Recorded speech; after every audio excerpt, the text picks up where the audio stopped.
Hi everyone, Dr. Victoria Scarbo here, speaking to you from the Seeds of Transformation Healing Center in Wareham, Massachusetts.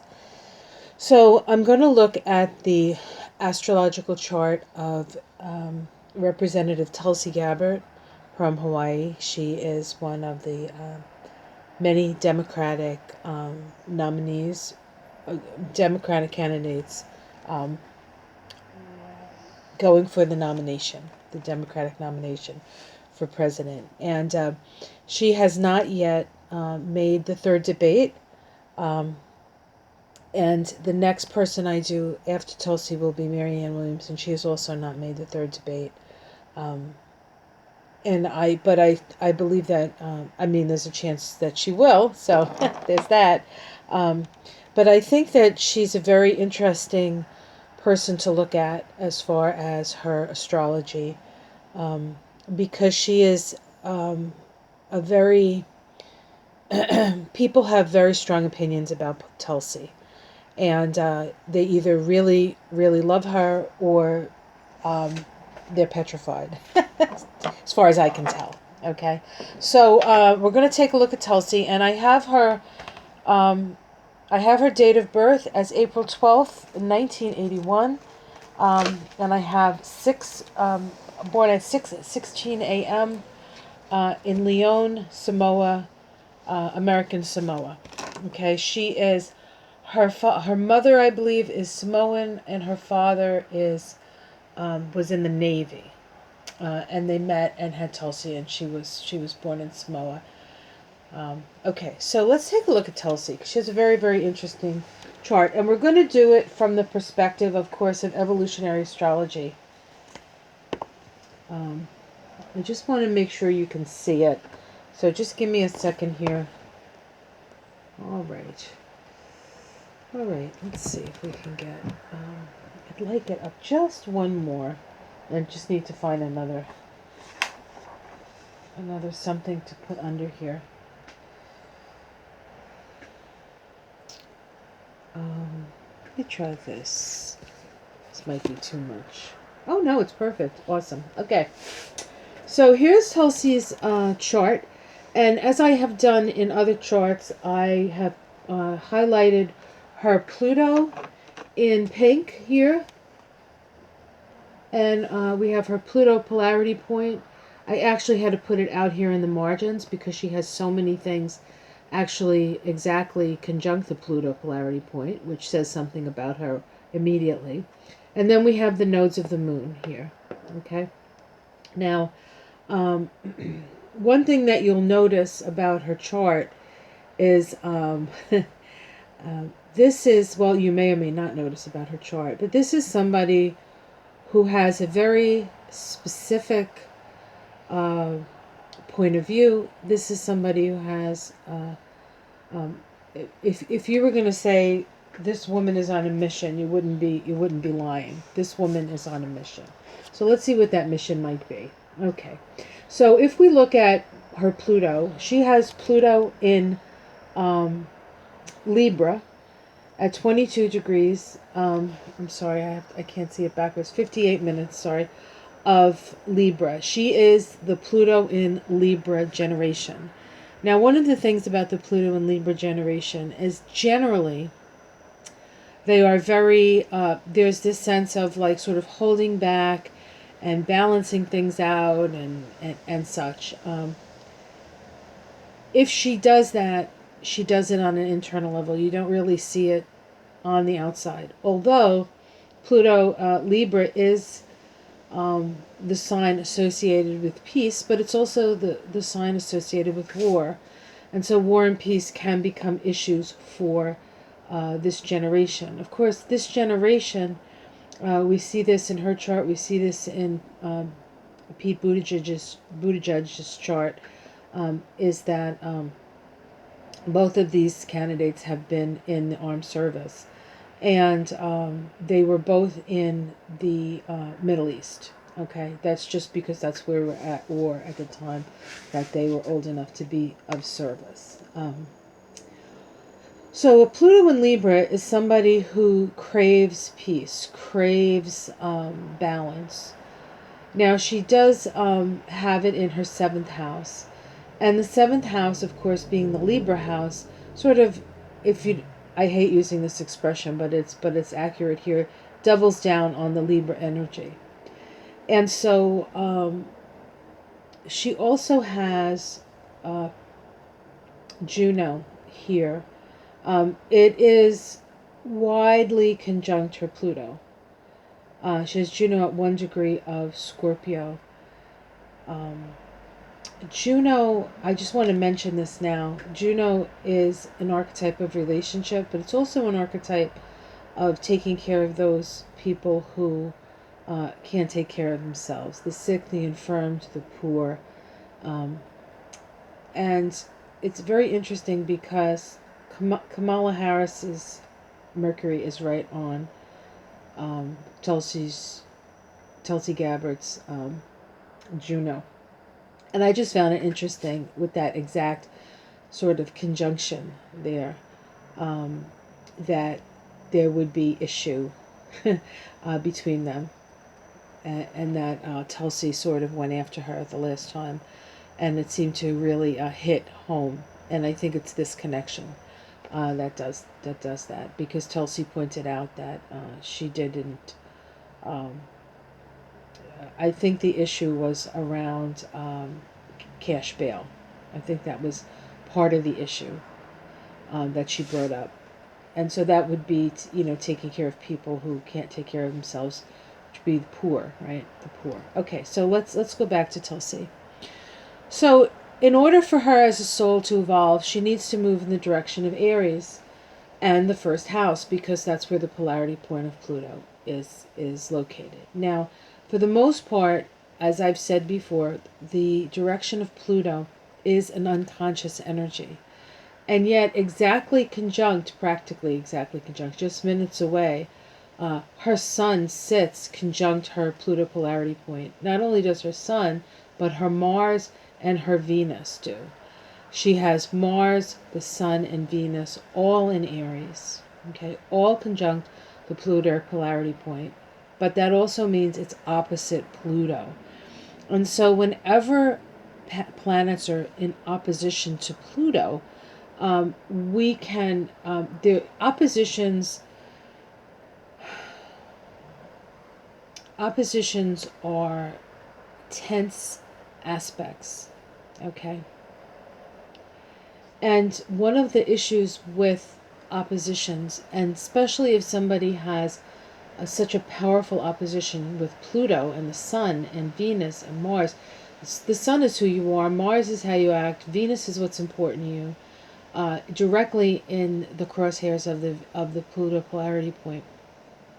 There is usually a lot of projection on somebody like this. There's a lot, or this person does a lot of projection. Now, I happen to like Tulsi, and I do listen to what she has to say, and I do feel her energy when she says it. She's very committed to her point of view, we'll say. And we'll talk about that because there's reasons for that in her chart. Besides this very intense, like this would be enough, but there's other things in her chart that make it even more so. But she really is an embodiment, and how she relates in life is an embodiment to that polarity point of Pluto. And Pluto polarity point in Aries is about being single-pointed, being a warrior, being an initiator. Okay, so this is somebody who is going to bring out people's fear around power and control, and also there can be a mistrust with Pluto because it is just so intense. And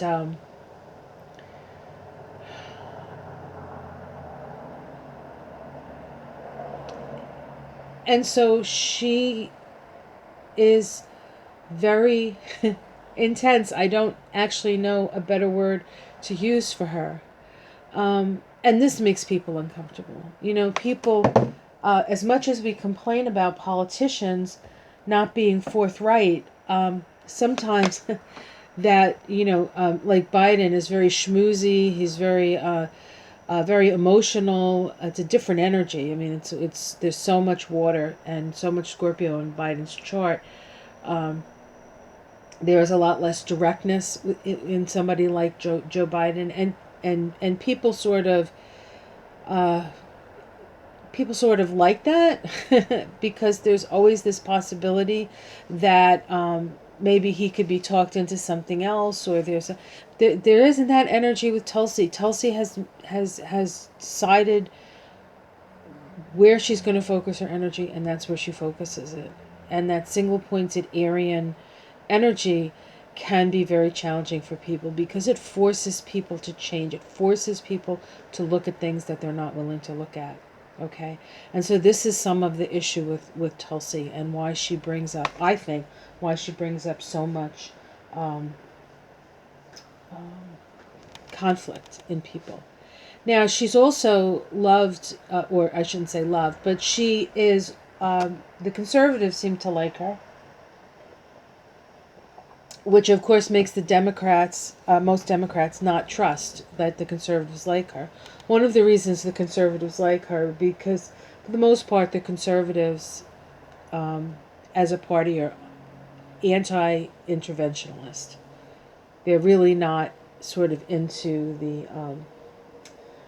these regime change wars. They're kind of isolationism. They're kind of isolationist, and being totally isolationist is not a good idea. But being totally like going everywhere and being the bully on the block is not good either. So somewhere in the middle is probably more a better place for us to be anyway. Well, actually, not my in my estimation, not the middle. I think we need to pull in. We need to pull in and utilize our money and our great potential within the country that we live in, because we've been out there for too long. We've been too much.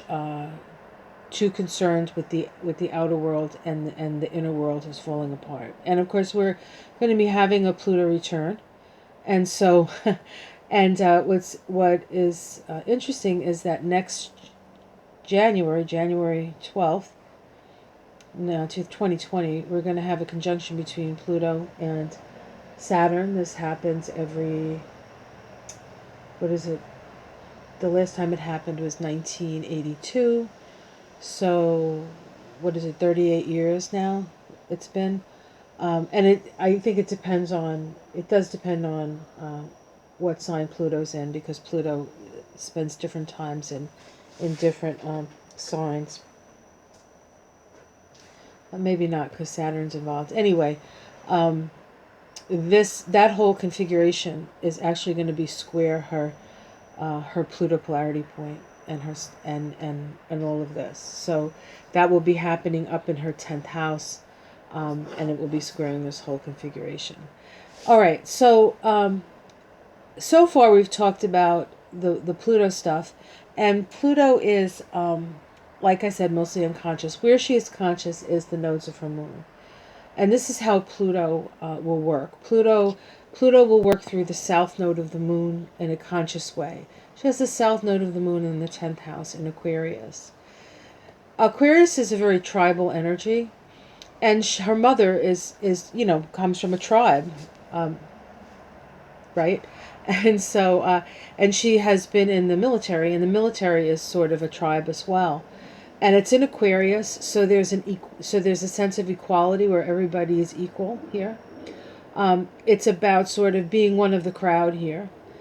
In the 10th house, this is a house associated with responsibility.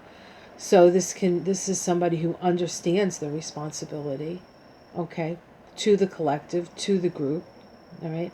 But her north node is in the direction of the 4th house and Leo.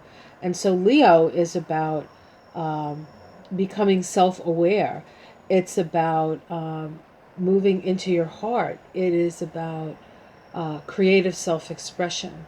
It's about leadership in the 4th house. which is leadership sort of based on your feelings, okay? The ruling planet of her south node by sign is Uranus. She has Uranus in Scorpio, okay? Um, in the eighth house. This is, first of all, and it's in Scorpio. I said that, yes. Uranus is, I believe they consider it exalted in Scorpio, because Uranus is about change and Scorpio is about transformation. And so this is change, transformation. It's interesting because the eighth house is the house of death. And she'd spent her military career in the a medical unit, and she got to see firsthand the cost of war. She got to see firsthand the cost of war. And I would say that this is probably not her first lifetime where she's been in this position, okay, where she has been part of a group of people, and then the issue of life and death, all right? Because Uranus is a trauma signature as well, okay?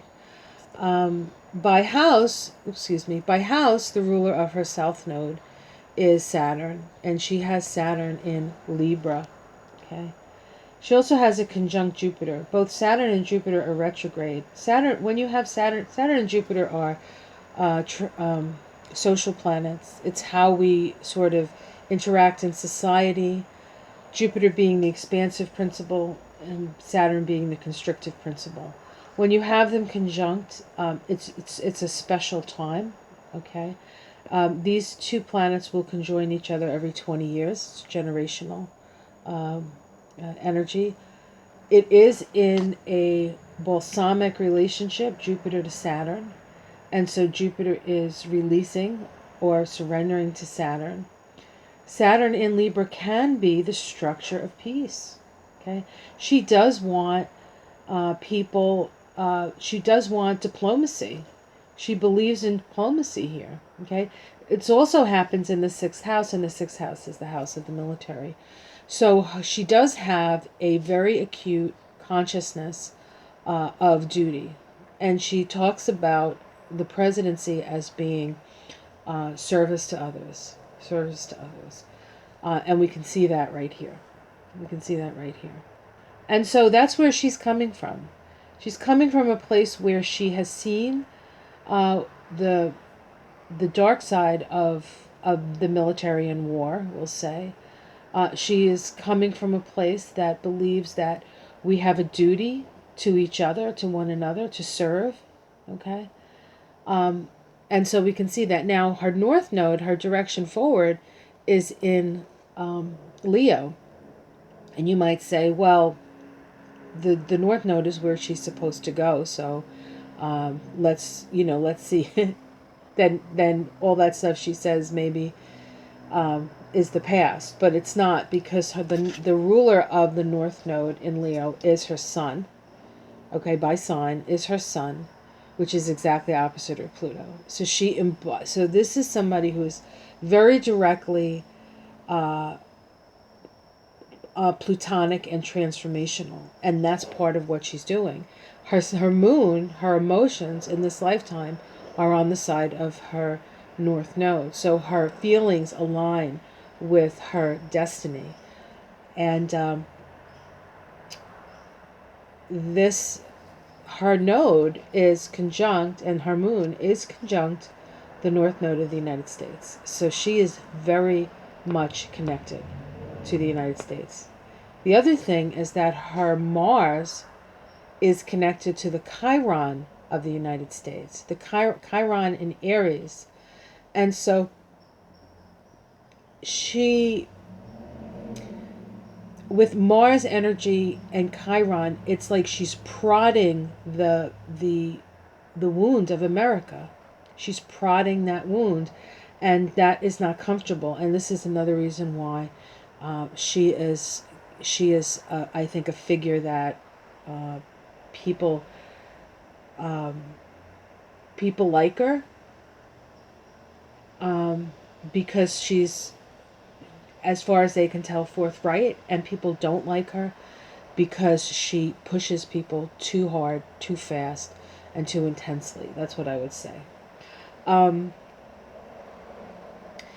so we have the sun as the ruler, but we also have the moon as the ruler, and the moon is conjunct, because by house it's the ruler of the north node, is conjunct the north node. So this is somebody who, in my estimation, is would be very uh, helpful to the type of transformation that the United States is going to be going through over the next couple of years. So I think, will she be president? Probably not. I think she's just too single-pointed for that. I think people are afraid of her. But I think if she was to get into some sort of, what is that called? She would be a great, oh my goodness, the thing that John Kerry did, and the thing that Pompeo is doing now so terribly. Secretary of State.